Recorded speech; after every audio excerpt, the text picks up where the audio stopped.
여기 한국에 지금 막 도착했는지 무거운 짐을 짊어진 채로 편의점으로 향하는 프랑스 여성이 있습니다. 그리고 그녀는 마치 못 볼 것이라도 본 것처럼 충격받은 표정을 짓더니 이내 자신의 배낭 속 짐을 꺼내고 그 자리에 눌러앉아 버리는데요. 그렇다면 그녀가 한국에서 대체 무슨 장면을 목격했길래 이런 알 수 없는 행동을 했던 것인지 자세한 내용 살펴보도록 하겠습니다.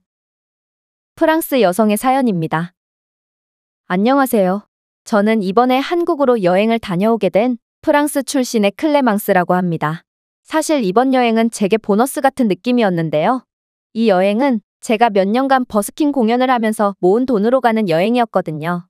저는 그저 지구본을 한 바퀴 돌려서 나온 나라 아무데나 가려고 했지만 공교롭게도 북한을 찍어버리는 바람에 저 자신과의 합의를 해야 했는데요.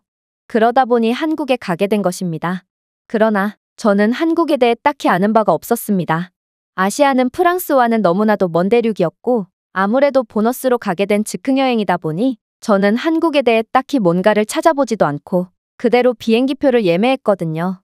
그렇게 저는 옷 몇 벌과 기타 버스킹 장비들만 대충 챙긴 뒤 한국으로 가게 되었습니다. 그리고 저는 한국에 도착하자마자 이 나라는 정말 뭐 아니면 도라는 생각을 할 수밖에 없었는데요. 왜냐하면 한국인들은 무거운 기타와 각종 버스킹 장비를 메고 낑낑대며 이동하는 제게 계속해서 도움이 필요하냐고 물어왔거든요. 물론 파리에서도 버스킹 장비를 메고 있는 제게 도움을 주려는 사람들은 종종 보이곤 합니다. 그러나 이들은 전부 제 짐을 운반해주는 대가로 돈을 요구하려는 무리들이며 종종 정말 질 나쁜 이들은 버스킹 장비를 들어주는 척하다가 그대로 숨어있던 일행과 합류해서 장비를 가지고 도망가 버리는 경우도 있죠. 즉 파리에서는 온전히 호의로만 제게 접근하는 사람을 단 한 명도 볼 수 없다는 것입니다. 저는 이러한 프랑스에서의 경험 때문에 한국인들이 내미는 도움의 손길의 의도를 좀처럼 파악할 수가 없었습니다.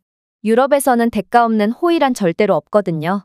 그렇기에 저는 한국인들은 엄청나게 친절한 사람들 혹은 나쁜 사람들이겠구나 하는 생각을 하게 된 것이죠. 저는 이내 한국인들이 어떤 유형의 사람들인지 확실히 깨닫게 되는 사건을 겪게 되었지만 말입니다. 일단 저는 서울로 향하기 위해 대중교통을 이용하게 됐는데 한국은 프랑스와는 달리 믿을 수 없을 만큼 훌륭한 대중교통 인프라를 가지고 있더군요. 버스와 지하철 등 한국은 대중교통만으로도 어디든 이동할 수 있을 정도의 놀라운 인프라를 가지고 있었고 심지어 모든 사람이 저렴한 가격으로 이용하는 이런 대중교통이 엄청나게 깨끗하고 안전하게 유지되고 있었습니다. 사실 저는 프랑스에서 웬만하면 대중교통을 이용하지 않는데요. 프랑스의 대중교통은 상상을 초월할 정도로 지저분하고 노숙자들이나 약에 취한 사람들이 즐비해서 굉장히 위험하거든요. 불과 얼마 전까지만 해도 지하철 선로에 사람을 밀어버리는 끔찍한 사고가 일어났는데도 프랑스 경찰은 아직도 용의자를 특정조차 못하고 있죠. 하지만 저는 한국의 이런 깔끔한 모습과 한국인 승객들의 불황자와는 전혀 거리가 먼 모습을 보고 호기심을 느껴 한국 버스에 한번 탑승해보기로 했습니다. 그리고 저는 한국 버스에 탑승하자마자 깜짝 놀랄만한 일을 겪게 되었고 이내 한국인들이 어떤 사람들인지 파악하게 되죠. 제가 무거운 짐을 들고 낑낑대며 버스에 탑승하자 자리에 앉아있던 어떤 한국인 할머니께서 제 옷가방을 덥석 채가시더니 자신의 무릎 위에 가방을 놓으셨거든요. 프랑스에서 남의 짐을 채가는 행위는 100% 절도의 목적이므로 저는 그녀의 행동에 소스라치게 놀랐는데요. 그런데 뭔가 이상했어요. 할머니는 제게 연신 따뜻한 미소만을 보내주셨고 물건을 채갔는데도 도망가려는 기색 없이 그저 앉아만 계셨거든요. 저는 어안이 벙벙해서 이게 도대체 무슨 상황인지 도저히 이해하지 못했는데요. 할머니는 곧 자신이 내려야 할 정류장에 도착했는지 제게 짐을 넘겨주고 버스에서 내리시더라고요. 그리고 저는 그제야 할머니의 행동을 이해할 수 있었습니다. 할머니는 무거운 제 짐을 대신 들어주기 위해 저를 배려해줬던 것입니다. 프랑스에서는 이런 할머니들조차 상대가 방심한 틈을 노려 남의 짐을 훔쳐대고 개인주의가 팽배해서 호의 없는 대가 따위는 절대로 없지만 한국은 이렇게 모르는 사람들과 따뜻한 마음을 주고받는 행위가 너무나도 자연스러운 곳이었던 것이죠. 그리고 이런 일을 한번 겪으니 공항에서부터 자꾸만 저를 도와주겠다던 한국인들의 의도는 정말로 깨끗하고 순수한 것이었다는 것을 알게 됐습니다. 그렇게 저는 한국에 잘 왔다는 생각을 하며 숙소 근처의 정류장에서 내렸고 숙소까지 걸어가기 위해 발걸음을 옮겼는데요. 그러다 정말 충격적인 장면을 목격하고 말았습니다. 왜냐하면 편의점 한편에 버스킹을 할 수 있을 만한 놀라운 공간이 마련되어 있었거든요. 심지어 이 편의점에서는 앰프와 마이크, 조명 등의 공연 장비를 구비해두기도 했는데 한국인들은 이런 비싼 장비들을 보고도 훔쳐가지 않는 놀라운 시민의식을 보여주고 있었습니다. 사실 프랑스에도 버스킹 문화가 보편화되어 있긴 하지만 이건 자유를 사랑하는 프랑스인들의 기질 덕분이지 딱히 버스킹 인프라가 조성되어 있기 때문이 아닙니다. 그리고 버스킹을 할 만한 장소는 어느 정도 정해져 있는 게 사실이죠. 왜냐하면 프랑스에서는 아무 데서나 버스킹을 하면 범죄를 당할 우려가 있거든요. 일부 관객들은 돈을 넣는 척하면서 오히려 돈을 꺼내가는 경우도 있고 길거리 노숙자들이 돈통을 훔쳐 달아나는 경우도 많습니다. 또한 정말 운이 나쁜 경우는 범죄 무리들에게 폭행을 당하고 값비싼 악기와 버스킹 장비들을 전부 뺏기는 경우도 있기에 저희는 늘 사람들로 북적이는 공원으로 버스킹을 갔다가 해가 지기 전에 장비를 챙겨서 집으로 돌아와야 하죠. 온전히 공연에만 정신을 집중할 수가 없는 것입니다. 하지만 한국은 어떻게 이런 편의점에서마저 당연하다는 듯 버스킹 공간을 마련해둘 수 있는 걸까요? 심지어 이런 비싼 무대 장비까지 아무나 쓸 수 있게 구비해두다니 저는 한국의 이런 자유롭고 안전한 모습에 반했고 그 자리에서 편의점 버스킹을 해보기로 마음먹었습니다. 저도 알고 있습니다. 이건 정말 미친 짓이라는 것을 말이에요. 이곳이 위험한 곳인지 파악조차 안 된 상태였고 숙소에 도착하기도 전이라 짐도 그대로 가지고 있으며 심지어 한밤중에 공연을 하다니 프랑스였다면 이건 정말 미치도록 위험한 행동이었을 것입니다. 그러나 저는 한국을 한번 믿어보기로 했고 그렇게 공연을 시작했어요. 그리고 공연을 시작한 지 3분도 안 돼요. 저는 터져나오는 울음을 가까스로 참아야만 했는데요. 한국인들은 정말 놀라운 모습을 보여줬거든요. 이곳에서는 고의적으로 공연을 방해하고 자릿세를 요구하는 불량배도 없었고 뮤지션들을 골려주기 위해 일부러 공연을 방해하는 버릇없는 꼬마들도 없었죠.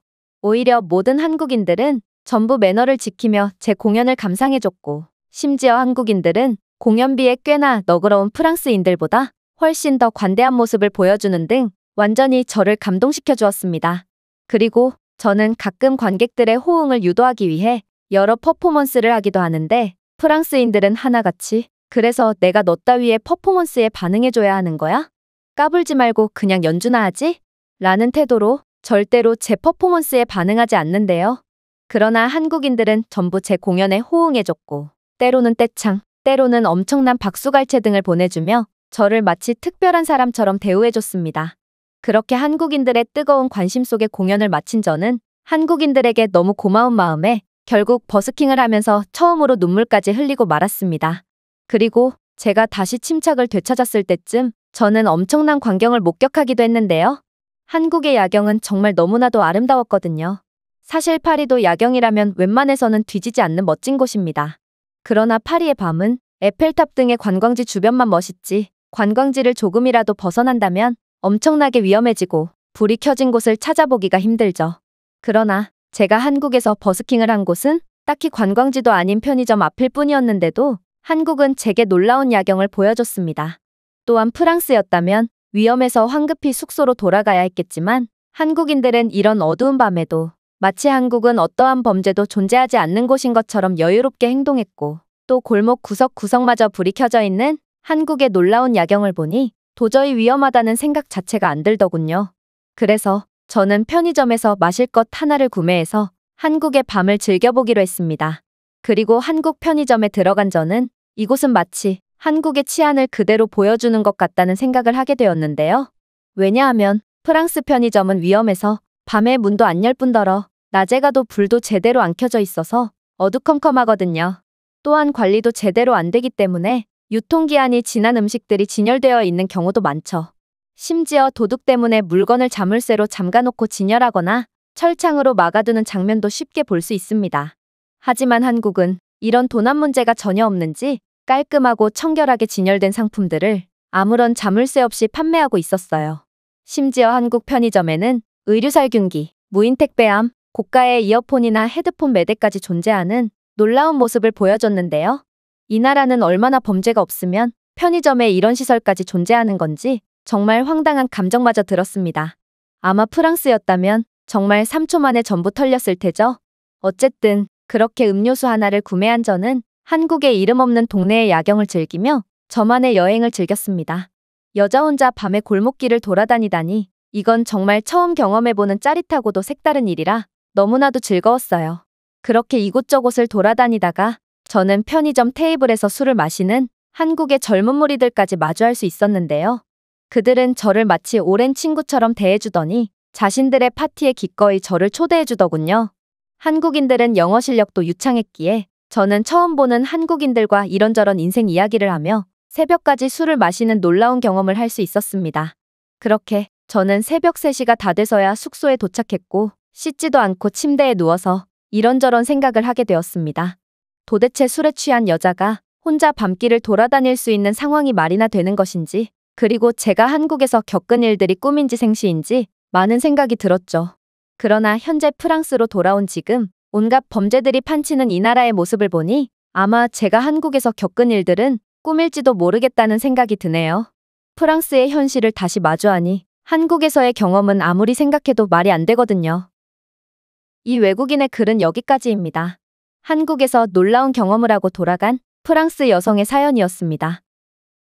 제가 준비해온 내용은 여기까지입니다. 끝까지 시청해주셔서 진심으로 감사드리며 여러분들의 구독과 좋아요, 알림 설정은 영상 제작에 큰 힘이 됩니다. 이상 세모튜브였습니다.